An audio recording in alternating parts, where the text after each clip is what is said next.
तो हेलो दोस्तों, आपका फिर से स्वागत है मेरे चैनल साहफ्लिक्स पर। इस एपिसोड की शुरुआत में जो एम्पायर है वो बताती है कि जो भी एम्पायर में जितने भी रिश्तेदार थे उनके अंदर में पहले ड्रैगन ब्लड वेन्स थी। और उसके बाद वो बताती है कि इम्पीरियल नेशन जो है वो हर साल स्पिरिचुअल पावर से एकदम ही रिच होते जा रहा था। और वो लोग जो है उनकी फैमिली में ट्रू ड्रैगन ब्लड के सभी लोग जो हैं वो जन्म ले रहे थे लगभग कई सालों तक। और उसके बाद हमने जो है वो लगभग पूरी की पूरी हेवन्स पे अपना कंट्रोल कर लिया था और जितने भी बुरे लोग थे उन लोगों को हमने ख़त्म करके एक नया वर्ल्ड बनाया था। पर जो स्पिरिचुअल पावर है वो धीरे धीरे ख़त्म होने लगी और जैसे ही टाइम जो है वो और बढ़ा, जो न्यू ट्रू ड्रैगन फैमिली है वो वहाँ पे बॉर्न होना लोगों का और भी ज़्यादा मुश्किल हो गया। और जो ट्रू ड्रैगन ब्लड लाइन वाले लोग जो हैं वो बहुत ही सालों के बाद जो है वो बर्थ लेने लगे। और उसके बाद एक ऐसा टाइम आया और बाकी के बचे हुए जितने भी हमारे मेंबर्स थे उनको बचाने के लिए जो जिनटियन एम्ब्रेस थी उन्होंने अपने आप को होली ड्रैगन हैट में जो है वो कल्टीवेट कर लिया। और उसके बाद वो कहती है कि जो ड्रैगन हैट है वो जो ड्रैगन ब्लड लाइन है उसे प्रोटेक्ट करने के लिए बनाई गई है। और उसके बाद वो बताने लगती है कि ये सिर्फ उन्हीं लोगों के साथ रेजोनेट करता है जिसके पास ट्रू ड्रैगन ब्लड लाइन होता है, नहीं तो बाकियों के लिए ये यूजलेस है। और वो सियाओ से कहती है कि छोटी लड़की, क्या तुम प्रेग्नेंट हो? क्या तुम जो है इसके बारे में और भी कुछ जानती हो और तुम क्या इसके बारे में कुछ समझ पाई? और तभी वो जो लड़की होती है कहती है ये नहीं हो सकता। तभी एम्प्रेस का हाथ पकड़ती है और वो कहती है कि जल्दी से अपनी ऑरा जो है वो ड्रैगन हेड में डालो। और सियाओ जो है वो यही करती है और अपनी ऑरा उसमें डालने लगती है। तभी उसके अंदर से ड्रैगन बाहर निकलता है और जो एम्प्रेस है वो कहती है कि ये वही ट्रू ड्रैगन ब्लड लाइन है। और तभी वो खुश होते हुए कहती है कि इस वर्ल्ड में मेरे अलावा सिर्फ मेरी बेटी के पास ही ये है। और वो उसका जो है वो फेस पकड़ती है एम्प्रर और वो कहती है कि मैंने सोचा था तुम मर चुकी हो मेरी प्यारी लड़की, तुम सच में बहुत ज़्यादा बड़ी हो चुकी हो और जल्दी से मुझे दिखाओ कि तुम बड़ी होने के बाद सच में कैसे दिखती हो। और तभी वो लड़की थोड़ी सी जो है वो हिलती है और अचानक से हमें पता चलता है कि ये हमारी मैंगजोई है। वैसे अचानक से तो नहीं, वैसे डाउट तो था हम सबको ही। और तभी क्विंग भी शौक होता है ये तो मैंगजोई है, अरे तब फिर साथ क्यों दे रहा था ये अगर इसको अभी पता चल रहा है। और वो इतना ज़्यादा शौक है। और तभी एम्प्रर जो है वो कहती है कि मैंने कभी नहीं सोचा था कि मैं जो हूँ वो जिंदा रहते हुए कभी तुमसे वापस मिल पाऊंगी। और तभी जो मैंगजोई है वो कहती है क्या मैं सच में? और तभी जो डार्क गार्ड के लीडर है वो कहती है कि आप बिल्कुल भी मिस्टेक नहीं कर रही हो, आप प्रिंसेस हो, आपका जो इनिशियल नेम था वो डीसी था। और तभी जो मैंगजोई है वो कहती है डीसी? और दोस्तों मैं डीसी नहीं कहूँगा, मुझे मैंगजोई ज़्यादा पसंद है।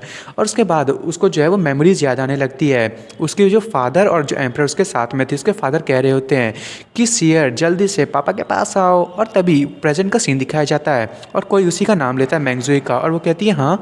और तभी जो एम्प्रर है वो कहती है अरे हाँ, क्या ये बच्चा जो तुम कैरी कर रहे हो वो चूक्विंग का है? चूक्विंग एकदम शौक होता है। और मैंगजोई कहती है हाँ। और क्विंग कहता है मैं जो हूँ वो थोड़ा सा। और तभी जो एम्प्रर है वो कहती है कि मैंने सुना था कि तुम लोगों ने अभी तक अपनी शादी भी नहीं की है। और कोई कहता है कि हाँ हम उसकी जो है वो अरेंजमेंट कर देंगे, वैसे कॉन्ट्रैक्ट से तो हो ही गए थे। और तभी एम्प्रर कहती है ये कितना ज़्यादा अनफेयर है चूक्विंग के लिए, हम लोगों को जल्दी से जो है वो लोगों को बताना होगा कि जो प्रिंसेस है उसका जो हस्बैंड है वो कौन है। और वैसे भी जो अभी इसकी जो आइडेंटिटी है वो नेशन के लिए क्रूशियल इवेंट होगी। और तभी कोई चिल्लाता है, वो कहता है हाँ आखिर प्रिंसेस का हस्बैंड इसका क्या मतलब होता है? एम्प्रेस कहती है तो तुम कहना क्या चाह रहे हो कि जो प्रिंसेस है वो तुमसे शादी करेगी इसकी जगह पे? और कोई कहता है मैं इसकी जगह पे बिल्कुल भी आर्ग्यू नहीं करना चाहता। और मैंगजू जो है वो हंस रही होती है। तभी एम्पर कहती है हाँ, जो ट्रू ड्रैगन ब्लड लाइन है वो नेशनल इवेंट बनने वाला है क्योंकि ये जो है वो वापस यहाँ पे आ चुका है।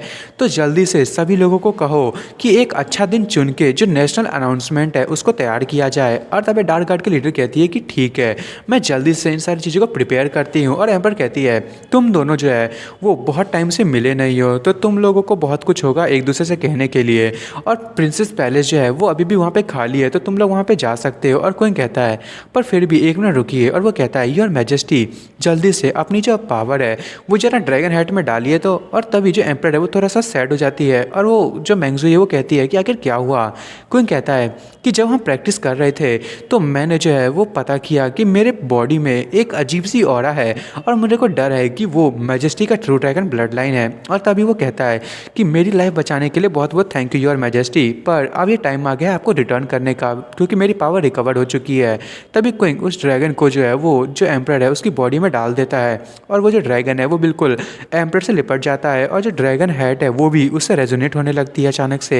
और उसके बाद वो एकदम ही शॉक होते हैं, उसके अंदर से कोई जो है वो लड़की निकलती है और जब बैंगजो ये देख के कहती है ये तो, और तभी जो एम्प्रेस है वो कहती है ये तो जिनटियान एम्प्रेस है। और वो एम्प्रेस जो है वो निकलती हुई कहती है जो प्रोफेसी वाला चाइल्ड है वो आ चुका है। और एम्प्रेस कहती है क्या प्रोफेसी वाला चाइल्ड? और तभी वो जो एम्प्रेस होती है जो निकली है अभी हेड से, वो कहती है कि जो चाइल्ड ऑफ प्रोफेसी है वो अभी पूरी की पूरी दुनिया को ट्रांसफॉर्म कर देगा और वो ऊपर से नीचे तक सब चेंज कर देगा पूरी सिचुएशन को।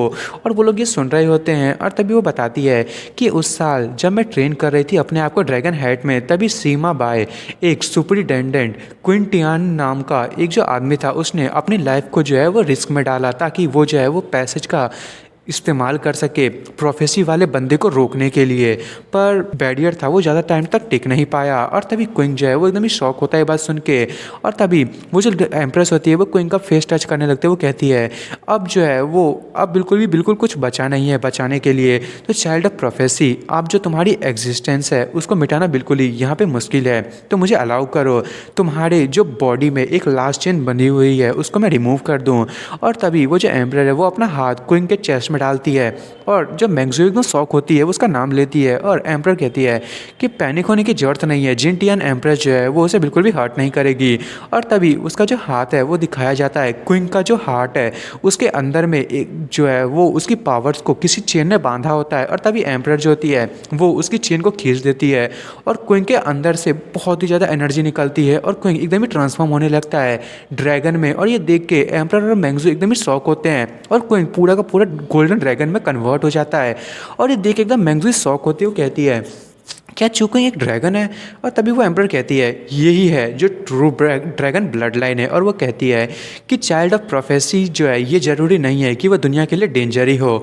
और तभी ड्रैगन जो है वो ऊपर की तरफ जाने लगता है और वो छप्पड़ फाड़ के जो है वो ऊपर पहुंच जाता है और वो आसमान में जो है वो उड़ रहा होता है। और उसके बाद हमें दिखाया जाता है मैंगजू जो है वो एम्पर से कहती है कि मैं जो हूँ वो सेंस कर सकती हूँ कि वो बिल्कुल भी जो है वो ऑर्डिनरी नहीं था, वो भी पहले टाइम से ही। और एम्पर कहता है कि हाँ वैसे भी अब ये जो ट्रू ड्रैगन ब्लड लाइन है हमारी इंपीरियल जो नेशन है वो पूरी की पूरी ट्रांसफॉर्म होने वाली है। और मैंगजू कहती है कि इतने सालों से हम लोगों ने इतना कुछ झेल रखा है तो इंपीरियल नेशन जो है मुझे लगा था कि अब और कुछ हज़ारों सालों तक आराम से रह सकता है, अब ये टाइम आ चुका है चेंज का। और एम्पर कहती है कि हाँ। और उसके बाद हमें दिखाया जाता है सी और टैंग एक जगह खड़े होते हैं और सी कहती है आखिर ये क्या है। और वहाँ पर कुछ जो क्विंग है उसकी बॉडी से कुछ पावर टाइप के निकल रहे होते हैं, एक पाउडर जैसा। और जो टैंग है वो भी उसे टच करती है। और उसके बाद जो टैन है वो कहती है कि तुम्हें जो है वो तुम्हारी बॉडी में अचानक से बहुत सारी एनर्जी फील हो रही है। और सी कहती है हाँ। और उसके बाद हमें पहाड़ में दिखाया जाता है वहाँ पे जो गोंग फैमिली की लीडर और मिलिट्री सुपरविजन डिपार्टमेंट की लीडर होती है। और गोंग फैमिली की लीडर कहती है उस साल मैं बिल्कुल भी समझ नहीं पाई थी कि हमारी जो पुरानी एम्प्रेस थी उन्होंने जो थर्ड प्रिंसेस को जो है वो हेयर की पोजीशन क्यों नहीं दी, पर लगता है कि अब मैं कुछ कुछ समझ पा रही हूँ। और तभी मिलिट्री सुपरविजन डिपार्टमेंट की लीडर कहती है कि उनका जो सीक्रेट था वो इंपीरियल नेशन के लिए कुछ ज़्यादा ही बिलोंग करता है। शायद जो चेंग क्वेन सान है वही इस बारे में जानती होगी हमेशा से, क्योंकि उसकी जो लॉयल्टी है वो एम्प्रेस के लिए बहुत ज़्यादा है। तभी जो गोंग फैमिली की पैट्रियार्च होती है वो कहती है तो तुम्हारी लॉयल्टी का क्या। और वो जाते हुए कहने लगती है कि योर मैजेस्टी जो है वो तुम पे भी उतना ही ट्रस्ट करती है जितना वो चेंग क्वेन सान पे करती है। मैं तुम पे होप करती हूँ कि तुम जो है वो कभी भी पुरानी ग्रजेस को चलते हुए उन्हें बिट्रे नहीं करोगे। और वो जो लड़की होती है मतलब जी की मम्मी वो ऊपर देख रही होती है और हमें दिखाया जाता है क्विंग जो है वो पूरे का पूरा राउंड लगा के वापस से नीचे की तरफ आ जाता है और उसके अंदर से जो है वो पावर निकलती है, वो वापस से चूकिंग में ट्रांसफॉर्म हो जाता है। और वो कहता है कि मेरी पास्ट लाइफ में भी मैं इस काइंड की पावर को बिल्कुल भी अचीव नहीं कर पाया था, वो भी जब मैं पीक डेज में था तब भी। और तभी क्विंग जो है वहाँ पे देखता है वहाँ पे मैंगजू या रैम्पर खड़े होते हैं और मैंगजू वहाँ पे आती है। वो कहती है जल्दी से मुझे तुम अपना हाथ दो, मेरे पास तुम्हारे लिए कुछ है। और क्विंग कहता है कि आखिर क्या है तुम्हारे पास मेरे लिए। और दोस्तों मैं इस एपिसोड को यहीं ख़त्म कर रहा हूँ। अब देखते हैं, अब तो और इंटरेस्टिंग होता जा रहा है। और आपको मेरी वीडियो पसंद आई, मेरी वीडियो को लाइक एंड सब्सक्राइब करना ना भूले। Thank you for watching.